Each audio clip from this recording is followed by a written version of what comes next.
Hey, this is John Lee Dumas of EO Fire, and welcome to Master Leadership.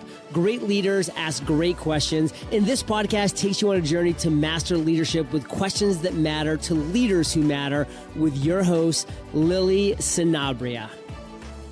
Cameron Brown is an international keynote speaker, high-performance coach, and has just returned from delivering the closing talk at Italy's largest TEDx event.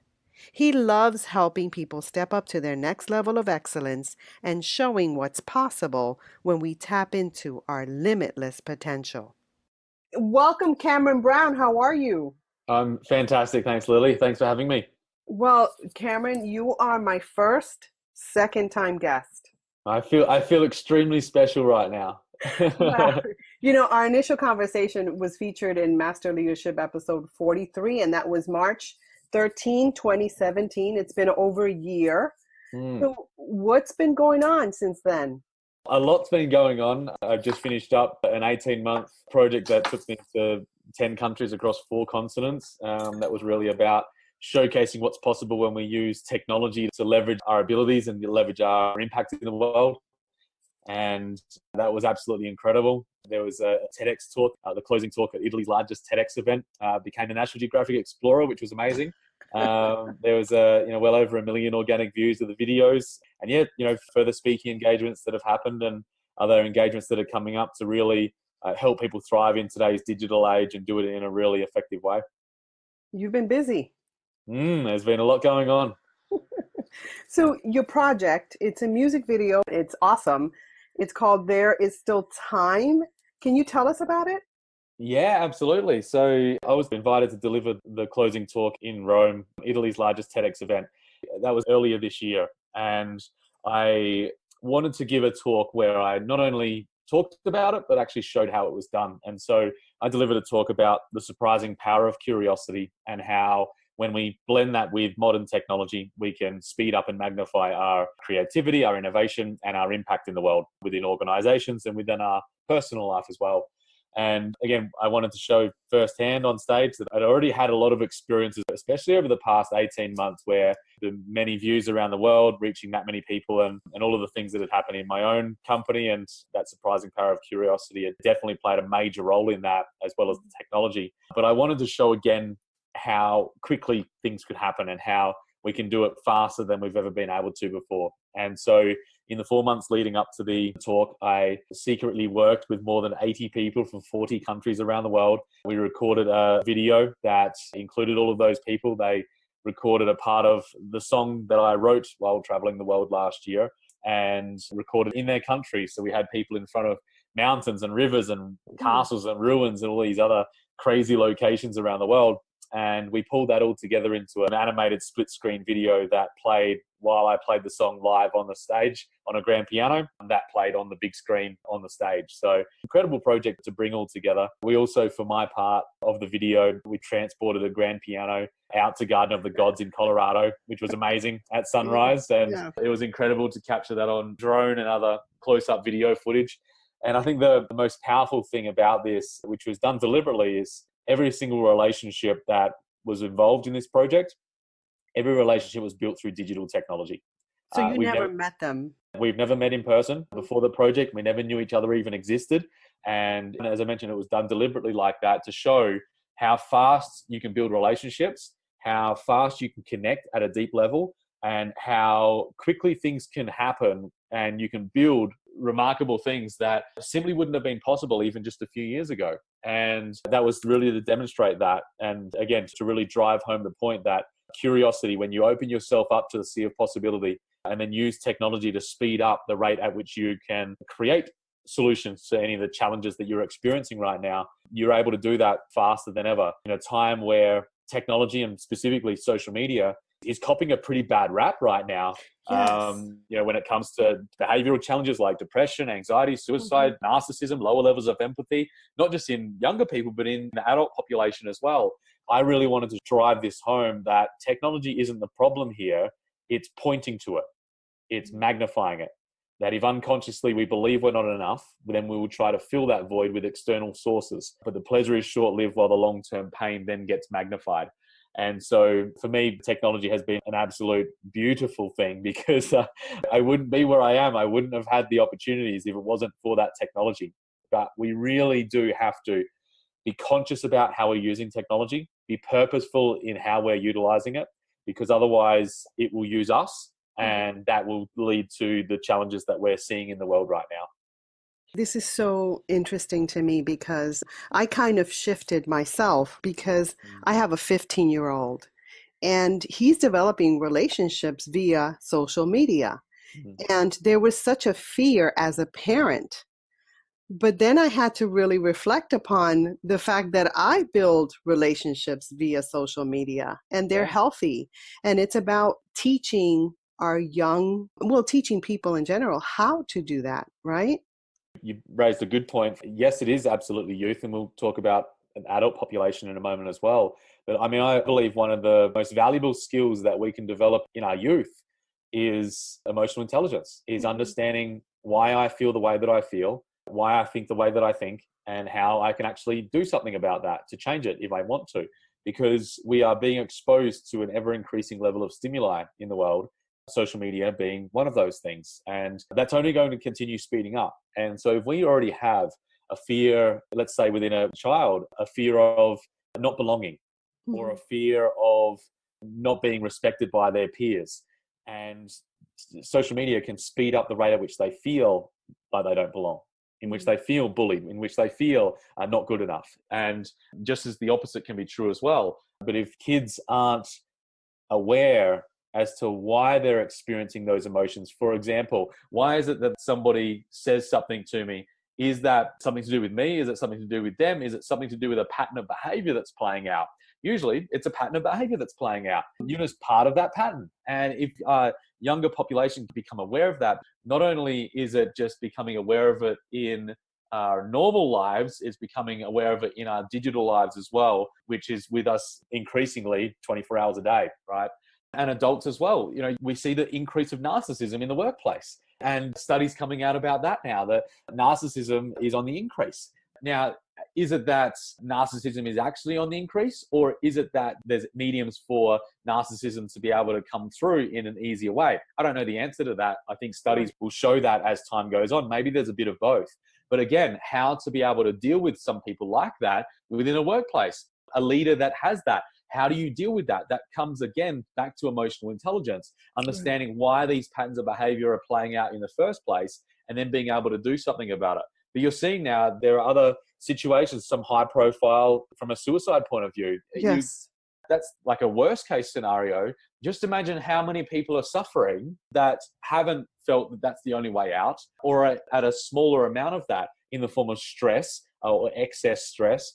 Maybe there's small amounts of depression, or feeling sad, or feeling lonely, or feeling isolated, or feeling not good enough, or feeling rejected, or feeling like they can't live up to the expectations. There's imposter syndrome. There are so many different things, so many different patterns that are playing out, that if we aren't consciously aware as to why they're occurring and how we can actually do something about it, then as we are continuing to be exposed to an increasing level of stimuli, which will continue to happen as technology continues to grow and evolve and become even faster in its development, we're going to continue to be exposed to those external environments that expose us to the patterns of behavior that are playing out, which come from our limiting beliefs. And that's, I believe, one of the most important and valuable things that we can develop as human beings, not just kids. This is adults, this is middle-aged, elderly population can develop, because otherwise we're going to see much greater challenges coming up than what we're seeing right now. And I believe these kinds of conversations need to happen often. So thank you so much. Now, getting back to your project, there is still time. What's the message behind that? I mean, the music video itself, it really is. The message is there is still time. There is still time for us to turn things around. There is still time for us to have hope and to put things into action. But it is going to take each and every one of us to take responsibility for that. To just talk about it, to just say, yeah, we need to change the world. That's okay. But we have to take responsibility for our actions. We need to be auditing our lives and auditing our companies and auditing each area that we are living and breathing on this planet, and take a good hard look at ourselves to work out, are we actually being good stewards of our planet right now? Are we being good stewards of our lives? Are we being good stewards of our communities? Because there are usually going to be things, and because there is always another level, there are going to be things that you can be doing on a day-to-day basis that could be shifting the way in which we are treating ourselves, treating each other, treating the planet. That comes down to the way that we run our companies and ensuring that companies are doing so and running their companies in a way that's not only good for themselves, but good from a planetary point of view as well. That's not only a good thing from being a good steward of the planet, it's making business sense now. There's more studies coming out now showing that people are more willing to pay a little more for a product or service if they perceive that it's better for the planet. Yeah. And I think that's beautiful. It's amazing. That's only going to continue to grow as we become more and more conscious about our buying decisions and about how they affect our planet as well. So it was really to demonstrate, not only within the TEDx talk in Italy, being able to go out to the world, of inspiring people to use curiosity and use a blend of technology then as well to leverage their impact in the world, but also, to drive home the message that there is still time for us to change things, but we are going to have to use these ways in which we can change the world and use them consciously, purposefully, to ensure that we have the best chance of evolving through this period of massive change that we haven't even begun to see yet. You think things have changed now? You wait what's happening in the next 5 to 10 years. We can't even begin to imagine how fast things are going to evolve if we don't become more conscious about how we are interacting with those changes. One of the songs that I wrote see, we can speed this up one way or another. It can bring us closer to each other, or it can send us further apart. See, it enhances who we already are. I suppose that's a clue for where we should start, a love for all that we are. And that really comes back to what we've talked about so far about the love for all that we are, is really understanding the patterns of behavior that are playing out as we're interacting with people, with the world. When we understand that and understand ourselves and can adapt to ourselves and adapt to the changing situations that are going on, all of a sudden, we're able to adapt to change, which is, again, one of the most valuable skills that we can develop in the world today, because the world is changing very, very fast and is only going to continue speeding up. So I think it's a beautiful thing to develop in every area of life and business and leadership, because that is the one thing that is going to change faster than ever now, is change itself. And Cameron, this speaks to my heart, because the big question in education is, how do we prepare our students for this ever-changing future, right? But I always bring it back to, well, if you teach leadership skills, they will be prepared for anything that comes at them. Yeah, I think this is really, really important, because when it comes to students, you got to think about what are the skill sets that kids are going to need in order to thrive in the digital age. And it's not so much going to be the stuff that you have to remember, because the stuff that you have to remember, that's going to get automated. There are going to be robots that do that better than us. Right. That's coming. That's just plain fact. It's just a matter of time before that occurs. We're already starting to see it happen. There's automation happening in many roles right now that were previously valuable roles for people. And this is where it comes. Our ability to adapt to change, which is ultimate leadership, is our ability to continue to adapt to change no matter what you're being exposed to then. Because then the beautiful thing is, it doesn't matter what technological advances come. You're able to adapt again and again and again and again, and utilize them to get an even better outcome. Utilize them to change the world, utilize them to solve our world's greatest challenges. That's right. All of a sudden, you've got an extremely valuable skill that it doesn't matter what comes in the world. I'm very excited about the future, because I look at already, for me personally, within the company that I run, technology, again, it's about the adaptability to change. I'm looking forward to things like augmented and virtual reality becoming even more prominent, because I'll be able to use them on stage in the speaking engagements that I have to really, create beautiful, amazing experiences, right? To be a able hologram, Cameron. Yeah, totally. Those kinds of things are becoming more and more available. I'm very excited about that. I'm excited about robotics and artificial intelligence. I'm excited about all of those things, because it's going to allow the company to continue to evolve even greater. That has to be the case for everybody involved in the world today, is having students that can adapt to change, that are forever curious, that are nurturing their creativity, that are learning how to create space for that, which allows that creativity to flow through us, and then utilize technology to make an even greater impact in the world. Beautifully said. Thank you. Now, here's a confession, Cameron. I have crushes still. So currently, my TED Talk crush is Sir Ken Robinson. Yep. My book crush is Dr. Brene Brown. My Facebook Live crush is Dr. Holly Kelly and Eric Reed. Of course, my leadership crush is Dr. John Maxwell. And my social entrepreneur crush is Cameron R. Brown. Well, they're all amazing, amazing people, right? And here's the reason. I look for people whose hearts and minds are at work. And you are a global visionary, Cameron. You see things from 30,000 feet up, maybe even higher. And you're consistent. And I love to watch the things that you create. And you believe in people, you value people. There are not many people who can sustain that. What are your challenges and how are you sustainable? Yeah, well, first up, thank you. I'll pay you later. And for saying that, no, that means the world to me. That means a lot, and I really appreciate that. Yeah, from a sustainability point of view, there's actually a couple of good things to mention here. First, I find is the ability and willingness to step up to new levels of thinking that are required. And I think one of them really drove home for me when I was living in the Colombian rainforest last year for a project. And there was trees being cut down in front of my eyes, mining companies moving into pristine areas of jungle. It was a extremely contrasting time because here I was in this absolute majestical beauty, at the same time experiencing things that I'd never experienced before firsthand. Sure, I'd seen things on video, but oh wow, that's a different story when you're actually seeing it happen in front of your eyes.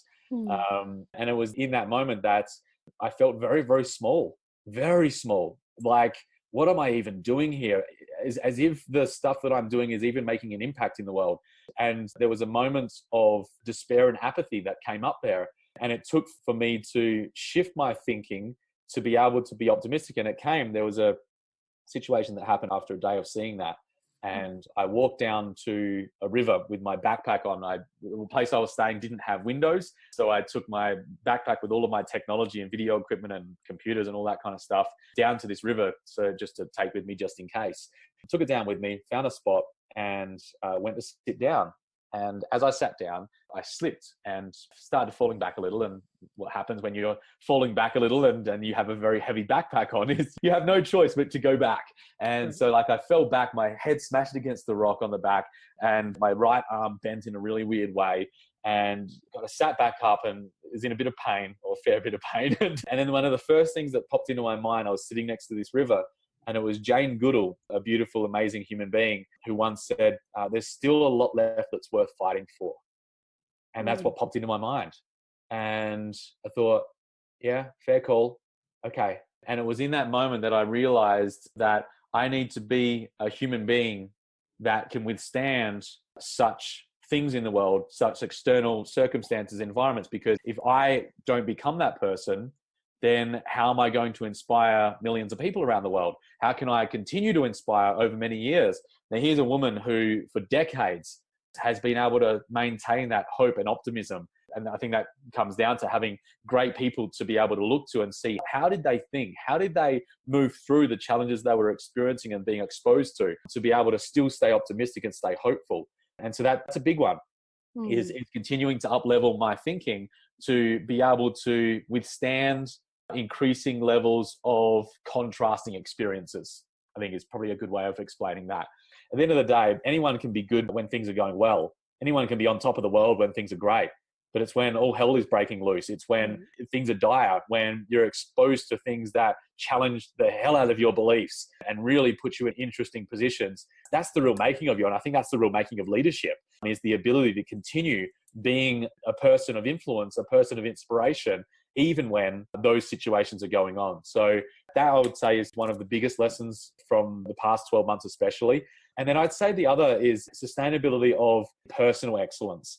I work with a lot of leaders and a lot of founders of companies and others doing good things in the world. And one of the things is about ensuring that they're able to maintain that personal excellence. And I think the great work that you mentioned there about sustainability of excellence. Because again, anybody can be excellent in certain situations, but being able to do that in a sustainable fashion long term, again, I think that's the real making of somebody, and the real foundations of a leader, of being able to lead other people, is first being able to lead yourself. A big part of that is managing your energy. And I'll be completely honest, there's been a couple of times where I felt completely exhausted, and it's about being conscious of that, to be able to then understand, right, what are the things that I need to put in place that will ensure that I can continue to sustainably manage my energy. And a lot of that comes down to how I'm treating myself. And that comes down to what I eat, what I drink, what I put into my body, how I treat my body in terms of health and well-being, exercise, well-being from that point of view, meditation, yoga, other ways in which I can treat my body with love and respect to ensure that I'm serving myself in the best way possible. Because when I serve myself and allow all of my emotional needs and physical needs to be taken care of internally first and foremost, it allows me to then focus the majority of my energy on others and the planet. And I think that's really important. And not only from a physical point of view, the things that I mentioned just now, but also from an emotional standpoint. It's about becoming your own best friend. And I've really driven home for myself, for my clients as well, because here's the thing, you think about it. If you're not your own best friend, you've got the amount of people that go through these challenges where they are either their own worst enemy or a variation of that, where they're kicking themselves when they're down, or when they're up, they're saying it's not going to last. These experiences that we have where we're totally honest, we're not our own best friend. The energy that goes into fighting that battle is all internal. And so the energy that gets expended from that experience when you're trying to change the world, or you're trying to lead people, or you're trying to change the education system. And so when you're trying to change things internally as well as change things externally, whatever you're focusing on as to the impact that you're trying to make in the world externally, and fighting these battles internally as well, that's a huge amount of energy that you're expending that is not sustainable long term if you're having to go through that much energy expenditure. And so if you think about it, if you've got your internal world taken care of, where instead of kicking yourself when you're down and saying it's not going to last when you're up, you're actually supporting yourself when you're down and celebrating your successes when you're winning. And all of a sudden, it's this beautiful journey that you're going on together. You're co-creating with the universe. And all of a sudden, all of the energy, or at least the overwhelming majority of your energy internally, is going towards supporting your mission, supporting the direction you're going in. And so there's not this contrasting battle for energy. It's all going in the same direction. And by doing that, it allows you to then focus and spend the overwhelming majority of your energy on others, on the planet. And that is much more sustainable, because all of a sudden you're not having to fight all of these battles that could have been overcome if you had learned, again, the stuff that we talked about to begin with about emotional intelligence. Because that's what that really is. It's again, emotional intelligence isn't about getting rid of your challenges. It's about understanding why are those challenges occurring, and how can I shorten the time frame from when that challenge is occurring to when I overcome it. So all of a sudden, that battle that you're going through, you realize, I was procrastinating there, or I was sabotaging my pattern here, or I was trying to overpower in my leadership here. I was trying to control situations here. I wasn't effective in delegation here. Why is that? What's going on there? What is it that's holding me back from actually going forward with this in a confident manner and allowing me to overcome this? Why is it that I'm not delegating? Is it because I have trust issues? Is it because I haven't been able to learn how to let go because of something that happened earlier on in my career or earlier on in my life? Why aren't I able to trust this person? Is it that they aren't trustworthy, or is it actually some BS that's going on in my own self that's leading me to believe that that's going on? Why is it that I'm judging people? Yeah. All of a sudden, these patterns of behavior come to the surface. And the way I see it is that we are continually exposed to external environments that allow us to overcome the internal challenges that we have. It's just that most people aren't listening. And so they keep repeating the same patterns over and over and over again. I've coached enough people now over the past 8 years, and most of the people that I coach are in their 30s, 40s, 50s, and 60s in terms of age group. Most people are adult bodies with little kids inside. Yes. And they just haven't learn how to overcome. And how do I know this? Because the first thing that I do with a client is I do a breakthrough day with them. And almost every single time, the reason why the biggest pattern of behavior that they haven't been able to overcome, the biggest limits that they've placed on themselves, go back to when they were somewhere between 4 to 7, 8 years of age each time. It's just that their world has just been a repeating pattern of that over and over again. And then it goes into their work life. It goes into their relationship life. It goes into their personal life. It goes into each area of their life because it becomes generalized from a specific situation that happened many, many years ago. We've got to learn how to overcome these challenges. Otherwise, again, we're just setting ourselves up for more pain. Hey leaders, let's talk health. Now, I wouldn't recommend something that I haven't researched, tried, and found to be effective. Full spectrum organic CBD oils from HempWorks have been tested and documentation is available for your review. It has helped me and many others to improve digestion, increase energy, and sleep better, among other things. A great support for our physical sustainability. And as leaders, we all need that. So go to hempworks.com/ML360. That's HEMPWORX.com/ML360 and try a bottle to experience what many are talking about. Place an order, then email Lily, Lily, at masterleadership360.com to receive a free copy of the Master Leadership Journal for heart, mind, and soul sustainability. From my experience, what I've found is that most people are afraid to go there and to heal from their past so that we can move forward, right? In a lot of cases, yes. And in other cases, it's afraid and I don't know why I'm doing this. Because what happens is that we end up burying it into the unconscious mind. Right. And so it just comes up as, I don't really understand why I judge myself so harshly. I don't really understand why I can't really connect with people. I find it really difficult to trust people and I don't really know why. And so then all of a sudden it feels like there's something wrong with me. Right. And because the awareness isn't there, and when I'm coaching somebody, when I'm going through that breakthrough day, we're getting back to why that occurred in the first place. And there's just this, usually it's like this massive aha moment of, oh my gosh, that's why it was happening. Again, it becomes emotional intelligence is first. You've got to have the awareness as to why it's occurring in the first place.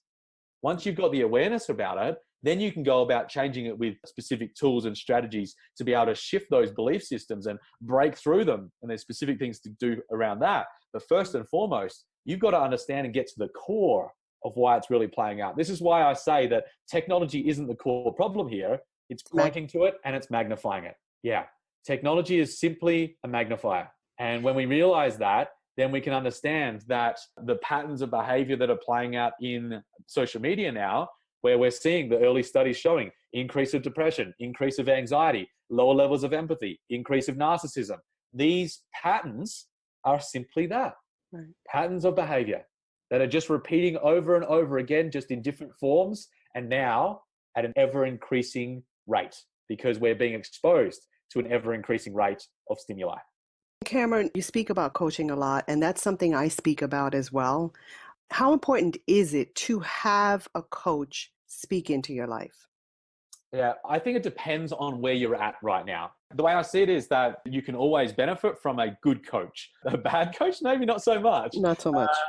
But somebody who can shed light on areas that you wouldn't have otherwise been able to see. I remember when I first started going through my own development, I invested a huge amount of money, a huge amount of time in going through massive transformation. I look at the moments that I realized as to why I was holding myself back. And I don't know if I ever would have uncovered them if it wasn't for having that coaching. Or at least if I did, it might have been years before I realized it. So I think the way in which having a high quality coach in place, it ends up being somebody who can be a tour guide, who can shine the light on areas that you wouldn't have otherwise been able to see. And I think that's a really powerful thing to have. Now, whether you have a coach, whether it's, a one-on-one environment, that's an outstanding way to go. There can be a group environment like a workshop, or it could be, getting online to a video series or a book. I've had great insights from books, but I find that nature of working in an intensive format can pay massive dividends because it allows you to break through things really rapidly and let go of those things that would otherwise hold you back for many years. And the way I see it is that I value time much more than money because I can always make more money. I can't get back my time. Absolutely. Well said. Cameron, I'm always looking on social media. When I see you, I'm always wondering, where in the world is Cameron? And I think I saw a segment or a post somewhere asking, where in the world is Cameron Brown? So where are you? Right now, at the time of this recording, I am in Denver, Colorado. Yeah, I am actually in the process of moving to the US to continue doing further speaking engagements here across North America, especially the multi-sensory experiences when I have a grand piano on stage and then utilize film footage from around the world.